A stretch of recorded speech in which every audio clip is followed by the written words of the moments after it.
nuclear test, thus raising the stakes dramatically. It will continue. So to shy away from a principled approach, I don't think would be more effective than pursuing a policy of unconditional aid. Let me just say, in North Korea, I think we all agree it's very opaque. The dynamics within the leadership, what's happening, certainly with succession, this younger son coming in, Kim Jong-un, he had to feel under great pressure coming in, but he made some very significant decisions when he came in, personnel decisions. He removed the number of so-called hardliners, put some people in place in positions that were probably not expected by many others. He put the party basically in charge, looking over the military. He moved his uncle up the ladder and so forth. So those first 3 months, seemingly he was moving in a direction, but that's been reversed. And I agree with my colleagues. I think what we're seeing now is the playbook of Kim Jong-il, and that's unfortunate, because I think during the first 3 months there was some optimism, guarded optimism that maybe he's moving in that direction. Maybe he's looking for not the military first, but he's looking for some sort of reforms and rapprochement and maybe going to the 2005. We're not seeing that now, and I agree. I think with further sanctions, there will be further reactions, and I think that would be intensifying, and I think that would be disastrous for the DPRK. And he probably knows that, and I think that's been communicated to him, and he needs to understand that. May I just quickly add, Kim Jong-un has been clamping down on border crossers, and the number of North Korean defectors who have made their way to the south has decreased by 100%. That is, the number of defectors coming to South Korea in 2012 is less than 50% of what it was in 2011. So that is another indication that Kim Jong-un is even more repressive than his father. We'll go now to Mr. DeSantis. Thank you, Mr. Chairman. Thank you for your testimony and for answering our questions. And I do think this hearing has been useful. I think it's very important that that we adopt policies to combat the illicit activity of this criminal regime. With respect to Kim Jong-un, is it, and this is, I'm just after hearing your responses of the panelists, with the decisions he's made, particularly after the first few months, is it the sense that he's actually solidified his hold on power vis-a-vis when he first came in? Well, can we just start with the ambassador and go down the line?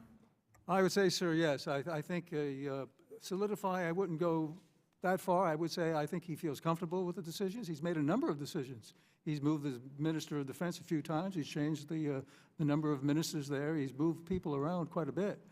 But I think the people around him, and I think even with the most recent visit of Dennis Rodman, we see some of those key players. A number of those key players are those who have interacted with the U.S., Kim Dae-Gwan and others. Is that messaging? Probably it is a bit of messaging to the U.S. So I think he's feeling comfortable with the people around him, and I think the people around him now are more of the hardliners that one would have thought maybe 8 to 10 or 12 months ago he was trying to put on the sidelines. I think it's a common misperception, the notion that there's some kind of policy difference or even conflict between the leadership and the North Korean military. No doubt there are competing interests in any government, but the North Korean system is unique in that the near total monopoly of power by the clan, by the Kim family and the party over the rest of the nation, including the military, that has been nearly perfected. And the North Korean founder, the founder of North Korea, Kim Il-sung, learned this from Chairman Mao of China. Make sure that the party controls the military, that the party maintain power to appoint and promote generals, making key personnel decisions. And that is a pattern that North Korea has adopted from China and has implemented for many years. So I don't think there is a high chance of any kind of coup d'etat or a direct challenge to Kim Jong-un anytime soon. But over the course of 10 years, 20 years, 30 years from now, I think that likelihood would only increase with time. I agree with the professor and with Ambassador Trani, but in my mind, only until Kim Jong-un's interior reality, his base of power, his very survival is imperiled, do I think that he'll consider any serious strategic deviation toward opening his system. It's basically, the system is inherently hardline. There's no incentive really for strategic accommodation, unfortunately. We've looked at it for years. We've been doing analysis of this for over 20 years of our lives. You know, negotiating the six-party talks, then we've tried everything to really try to understand the opportunity for diplomacy, which I'm a sincere believer in. But I think that there's just no credible solution diplomatically unless this regime feels at the highest of levels that it's imperiled. I think when they face peril, because I do not believe they're suicidal, I agree with you, Professor, I think they will make strategic choice. I think one of the ways we're going to have to put them under peril, though, is by coercing our Chinese counterparts, and in other ways by directing a program of action against that interior reality that surrounds the newfound leader of North Korea, in a way that he's going to have to make some hard choices. But as things stand, I think his choice is going to be to up the escalation. That's sort of the initial indication, and that's what's giving his people the sort of bread and circus effects of space tests and you know, nuclear tests that are making North Korea look all the more powerful in the world. And Professor Lee, you mentioned how the systematic oppression of the people of North Korea by the regime is actually one of its weaknesses, and maybe that's in the long term, like you just said. How can this weakness be used against the regime? And is this something, is there any possibility that you would ever see something coming from the populace? It just seems like the regime has an iron fist over its people. Today, there is no doubt that North Korea operates vast gulags, political prisoner concentration camps, that are larger in size than entire towns or cities like Los Angeles or Houston. This, the regime tries its best to shield from view. North Korea is the only country in the world that, with a serious face, maintains there are no human rights issues inside their country. So they are a bit sensitive. I think raising global awareness on North Korea's extreme human rights violations and redoubling our efforts to transmit information into North Korea is not only the right thing to do in terms of principle, but I think there is a practical value to it. Today, close to 50% of North Koreans surveyed who have come to the South say that they had come into contact with outside information about the outside world through listening to radio, through watching South Korean DVDs or DVDs of South Korean soap opera, movies, songs, and so forth. So it is an incentive for the North Korean people. The more they learn about the outside world and their relative miserable conditions, the greater desire, the greater incentive to take a risk to escape their repressive country they will have. Thank you, Mr. Chairman.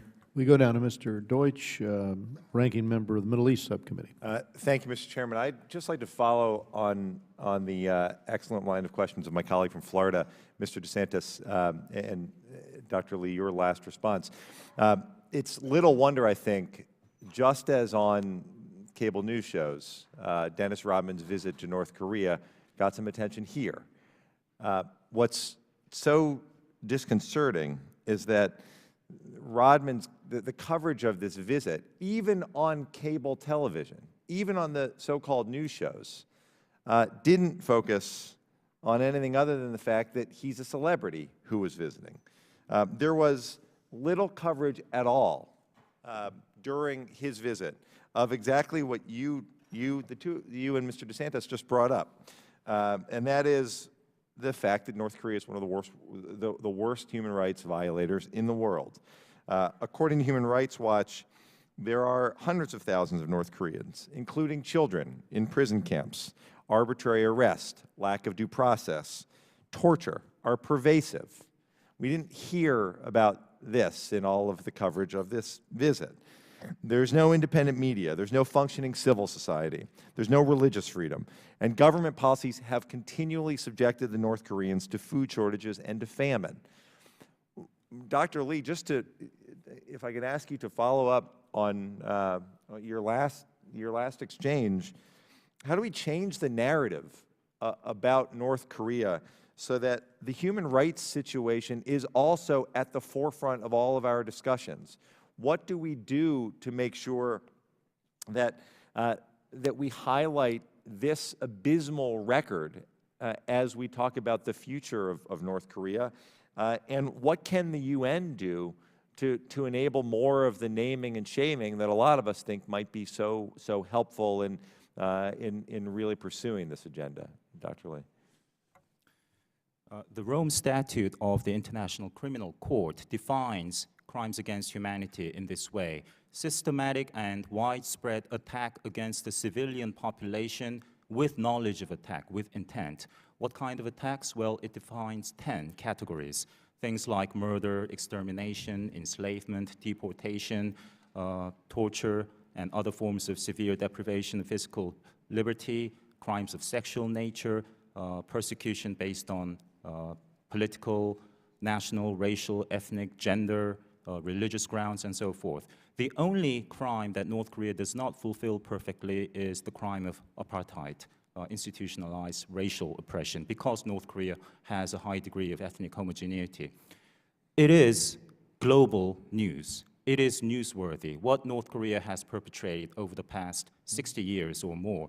But in my view, the reason that it does not get sufficient coverage in the news is because we don't see gruesome scenes of people dying and so forth on TV. Dr. Lee, we have approximately 2 minutes left.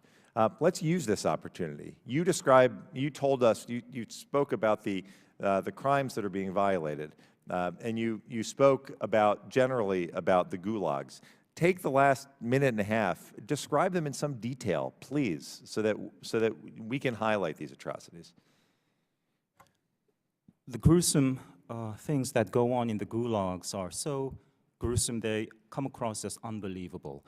There is a memoir that came out last year called Escape from Camp 14, and it details the life of a young man who was born inside one of these camps, who was brainwashed into ratting on his own family and ratted on his mother and his older brother, who had intentions of escaping, and witnessed the eventual public execution of his mother and brother, and felt no remorse, no kind of emotion whatsoever, because he was such a product of such a dehumanizing environment. These are matters that insult our basic morality, that need to be told at greater length, reach a wider audience. And I think the media and intellectuals and governments have a basic duty to portray the North Korean regime as the criminal, repressive regime as it is, and to discourage people from continuing to view North Korea as an oddity, a bizarre country run by a bizarre dictator. It is not an abstraction. It is a threat to humanity, and we have to focus on purveying and sending that message.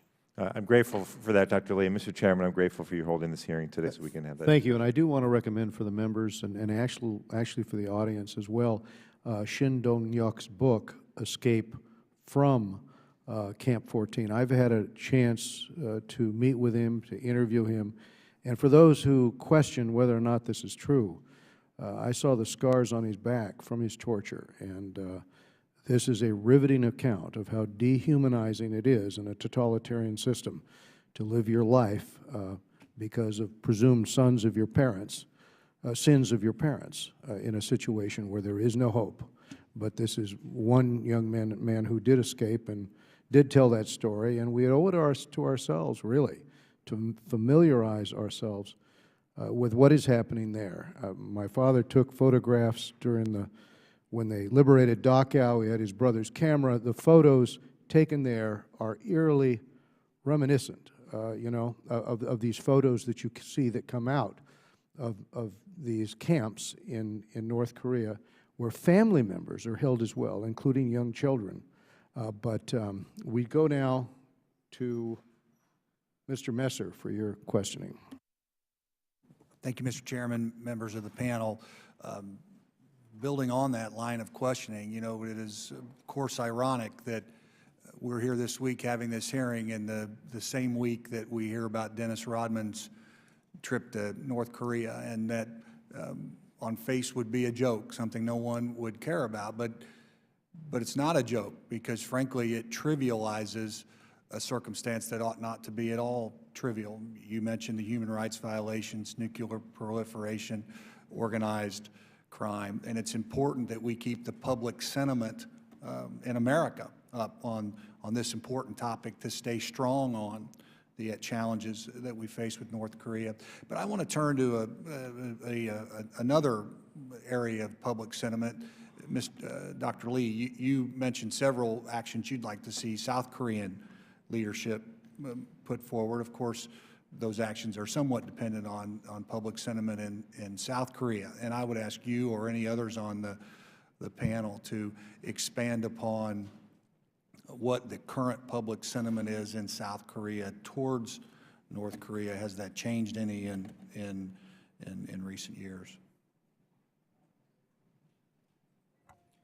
I think the South Korean perception of North Korea has changed in the wake of North Korea's 2 deadly attacks against South Korea in 2010, the sinking of the Cheonan in March and the shelling of the inhabited island, Yeonpyeong Island, in November. At the same time, fundamentally, South Koreans have grown rich over the past couple of generations. They do not want to risk losing their assets, their wealth, and their security, and do not support escalating tension with North Korea. And North Korea does its best to exploit such sentiments in South Korea. In my view, the South Korean government should make North Korean human rights a high priority. And Madam President Park Geun-hye, as a candidate on November 5th last year, in her foreign policy platform statement, explicitly said that she would do her best to address the human rights situation, to reinforce resettlement programs for North Korean defectors coming to South Korea, finally pass the North Korean Human Rights Act, and so forth. And 3 days later, North Korea gave her a ringing endorsement. That is, North Korea came out and harshly criticized Park Geun-hye for having the temerity to mention words like defectors and human rights. Again, that indicates that North Korea is sensitive to its gross human rights violations. Thank you very much. Mr. Connolly is recognized from Virginia. Thank you, Madam Chairman. Dr. Lee, I was struck by your testimony where you went sort of through a litany of overtures from the West, from the United States, from South Korea, all of which, in a sense, were rebuffed if you look at subsequent North Korean behavior in terms of violent incidents, military incidents, terrorist incidents, and the furtherance of the nuclear development. Is the suggestion or is the inference to be drawn from that litany that we're wasting our time making overtures to the regime itself? North Korea views itself as the party wielding the proverbial carrot and stick. North Korea is the more proactive party, I would say, again. Now, that does not mean that we should completely abandon talking to North Korea. Of course, the Dennis Rodman affair, a few weeks from now, we will come to view that as the way that we have come to view developments out of North Korea last July, when Kim Jong-un apparently enjoyed a performance featuring Disney characters and rock music and so forth. Trivial personal preference. That's not to say that the Rodman affair was completely without utility. We learned that Kim Jong-un's spoken English is limited. There is some intelligence value, I suppose, although please feel free to criticize me that I'm setting the bar low. But Professor, I'm sorry because I'm running out of time, but my question had to do with, I thought you were suggesting, and you may be right, that frankly, the overtures may make us feel good, but they lack efficacy if you're looking for results. That's right. Well, the other thing I was struck by was you mentioned several times the pragmatism of the Chinese, that the Chinese are, at the end of the day, pragmatic. And yet, if one looks at their continuing support for this pariah regime, it is hard to see pragmatism there, especially as the Chinese get more and more intricately involved in market-oriented investments, including here. North Korea seems to be a throwback, a cultish pariah state throwback that can only, over time, embarrass the Chinese, and in fact prove to be a liability on the Korean Peninsula, not an asset, not a buffer. If it made sense in the Cold War, it makes no sense, it would seem, in today's context. And therefore, it's hard to see that as a pragmatic policy on the part of the Chinese. And I wonder if you'd comment on that, and I'd welcome the other two panelists to as well in the limited time we have. Very briefly, I do believe that China will eventually come to view North Korea as more a liability. But that time, in my view, has not come yet. I totally agree. I think China is very close to that point. Buddy. China has been trying to mediate the sides, and China's realizing Kim Jong-un is going beyond the pale. So I think we'll see more activity on the part of China to bring them back in the fold. And if I could interject, I think if Dr. Lee's right, and I think he is, China is the key here, because we're not going to change directly North Korean behavior. I'm sorry, Dr. Asher. I just think we have to change Chinese behavior to change North Korean behavior. And I say that with respect. I spent a lot of time in China. I'm not anti-Chinese, but as a pragmatic American diplomat, I see no choice but to impose greater consequences on China's complicity and cooperation in North Korea's regime and its nuclear program and missile programs. Thank you. Right on time, Madam Chairman. Thank you, always. We can count on you, Mr. Connolly. And we're so pleased to hear from Mr. Barra now for his questioning time. Madam Chairwoman, thank you, and thank the panelists for being here. I think each of you has commented on this line in the sand scenario where, you know, we draw a line in the sand, North Korea steps over it, we draw another line in the sand. So that there is a policy on the part of the North Korean government to always provoke. Knowing that, and knowing that they will continue this policy of provocation, you know, when we look at Kim Jong-un and those around him, are there members in the North Korean government or in Kim Jong-un's inner circle who are sympathetic to this path of non-proliferation or disarmament in order to help the North Korean? And is there anyone that we could work with, or if we can compel the Chinese to work with? Let me just, on that comment, I don't know if anyone is sympathetic per se, but I think there are some around Kim Jong-un who have been exposed to the Western, have been exposed to China, have been exposed to Deng Xiaoping and the economic reforms in China, and how China went from the Cultural Revolution to where they are today. I think that has to be powerful. Dr. Lee mentioned what's happening in the Republic of Korea. That message has to be powerful. So yes, I believe there are some around Kim Jong-un who are witnessing this and who realize North Korea needs to be moving in that direction. Great. And yeah, so I'll ask a follow-up question. Knowing that we have a stated policy, you know, or many of us do, including the administration, of unequivocally making sure that Iran does not acquire nuclear technology. And extrapolating on that, I would say it's our unequivocal policy to make sure North Korea does not sell nuclear technology to Iran. Knowing that we cannot allow this, what would your recommendations be to make sure that China understands that that is an immovable line in the sand and does engage in a way that does not allow North Korea to, you know. Look, I think that the Chinese in the middle, the Chinese companies that are operating on a beneficial basis or a front company basis for North Korean entities need to be held accountable for being North Korean entities, even if they're Chinese run and operated. There was a case where Shenyang Aircraft Company was publicly outed in a German court for procuring sensitive aluminum tube technology for North Korea's nuclear program. Of course, they denied, oh, we didn't have any know how that happened, it was just an accident. But when China's most sensitive and important military company is involved in fronting for the North Korean nuclear program, I think we have to take notice, and we have to assume that that sort of activity continues. Now, is that orchestrated by the leadership of the Chinese government? I don't know, but to me it doesn't really matter. The way we've applied the Iran sanctions, and I think this committee's leadership has been critical on that, is to hold people accountable for their actions, not for their intentions. And I think that's going to be a policy we're going to have to apply toward the Chinese. Can I just comment on that, sir?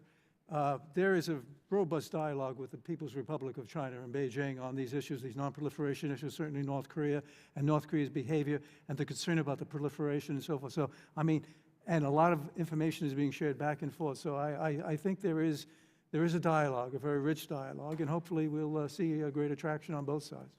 Great. Thank you for your answers.